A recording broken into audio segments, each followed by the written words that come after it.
There's one 21st century composer whose music is everywhere at Christmas time.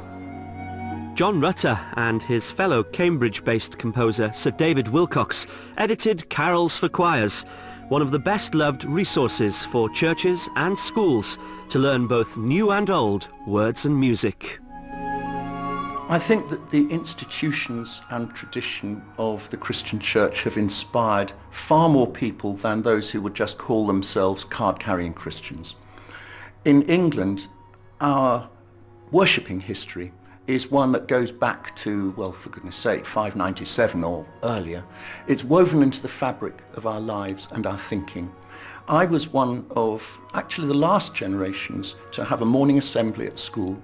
So knocking around in my mind is a repertoire of, I suppose, 200 or 300 hymns, psalms, prayers, passages from the Bible, which are just part of my mental furniture, which will only be erased by senility or death. They're just there. They're part of me. The churches that are everywhere to be seen in our landscape are just part of my life. And nothing seemed more natural to me than to write for the church that I was baptized into and that I grew up in. I wanted to write music that would reach out, music that even might now and again have a tune in it. And that's something that's now far, far easier to do in the concert world in the 21st century. I think the composers who are starting out now actually have a much more favourable climate if they want to be accessible and approachable. It was not so when I started out, and so most of my working life has been devoted to writing music, a lot of it vocal and choral, that can be done by non-professionals. And that's fine. Although John Rutter is known in some circles as Mr. Christmas, pieces such as this timeless blessing delight choirs, audiences and congregations alike at any time of year.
It's only right that we leave the last word to one of the greatest hymn writers of the 21st century. That's retired Bishop Timothy Dudley Smith, who now lives here in Salisbury. Now, he's responsible for more than 300 hymns, including Lord of the Years and one of my favourites, Tell Out My Soul. When Mary had been told by the angel that though unmarried she was going to be the mother of the Saviour, she bursts into this song or meditation in which she glorifies God and thanks him for this and accepts the privilege that she's been given and meditates on how God is choosing the humble people of the earth to bring the Saviour of mankind.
Next week, my special guest is keyboard legend Rick Wakeman. Rick tells me how his faith has survived the ups and downs of a rock and roll life and performs some of his favourite hymns, including his famous arrangement of Morning Has Broken.